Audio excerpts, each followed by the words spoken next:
inta la xaqiijiyay tiro ka badan 10 qof ayaa ku dhimatay dhowr iyo 20 kalena way ku dhaawacmeen dagaallo maalintii labaad galay oo ka dhacay degmada Cabudwaaq ee gobolka Galgaduud dagaaladan ayaa ka bilowday kadib markii uu dhawaan halkaasi tagay mid ka mid ah wasiirada maamulka Galmudug ee xaruntoodu tahay Cadaado boqolaal ka mid ah qoysaska reer Cabudwaaq ayaa isaga barakacay magaalada iyadoona ay u barakaceen goobaha ku dhow magaalada si aysan saameyn ugu yeelan dagaalada siyaasadaysan ee ka soconaya maalintii labaad magaalada Cabudwaaq ee gobolka Galgaduud dagaalka ayaa horay waxa uu uga dhaxqarxay laba ciidan oo ka kala tirsan ciidamada Galmudug iyo kuwa la magac baxay maamulka gobolada dhexe ee fadhigoodu yahay degmada Dhuusamareeb ee horeyna loogu yaqaanay Ahlus Sunna wal Jamaaca iyadoona kadib dagaalka ay ku soo biireen ciidamo madani ah oo ka soo jeeda degmada Cabudwaaq kuwaas oo odayaasha dhaqanka iyo waxgaradka deegaanku ay magacaabeen dagaalka ayaa xoogiisu maanta waxa uu dhex maray labada ciidan ee kala taabacsanaa Ahlus Sunna wal Jamaaca iyo ciidamadan kale ee madaniga ah ee ka soo jeeday deegaankan iyadoona xoogga magaalada ay haystaan ciidamadii ka soo jeeday deegaankaasi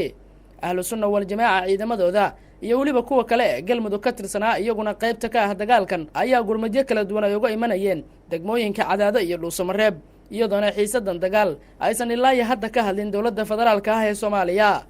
Ahlus Sunna wal Jamaaca oo galabta shir jiraayid mas'uuliyiin ka tirsan ay ku qabteen Dhuusamareeb oo xaruntoodu tahay ayaa waxa arintaasi faahfaahiyay madaxweyne ku-xigeenka maamulka gobolada dhexe Cali Baashi Faarax Cali oo dawladda federaalka Soomaaliya ku eedeeyay inay gaadiid ay leedahay hay'adda nabad sugidda Soomaaliya kuwaas oo ah nooca dagaalka ay geysay degmada Cabudwaaq si ay uga qayb qaataan colaadda deegaankaasi ka taagan ciidamada ka dagaalamaya meesha iyo baabuurta la keensaday waxa og tahay in ay leedahay nabad sugidda Soomaaliya qaranka laga soo qaaday loo keenay halkaan Cadaado la keenay loona adeegsanayo dagaalka rasaastii iyo dhaqaalihii dawladda loo adeegsanayo marka dawladda bahaladan toos u wada dagaalkan toos u gaar uga riixaysa waxa Cadaado ay ka sameeyeen wax shaqayn kara ma aha ummadda Soomaaliyeed oo marxaati ka adduunweynuhu marxaati ka yahay arintaas waxa dawlad gobolada dhexe gacanta ku haysa ayadaana la tacaalaysa wixii ka jira nabadgelyo xumo ah ayada xalinaysa insha Allahu kariim marka sidaas way xaaladdu waxaan baa u jeedinayaa shacabka Soomaaliyeed iyo beesha caalamka u jeedinayaa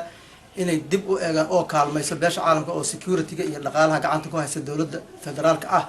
inay ka fiirsadaan dawladda federaalka waxa ay siinayaan inayna controlan lana socdaan dawladda federaalka xadgudubka ay ku xadgudbayso shacabkeeda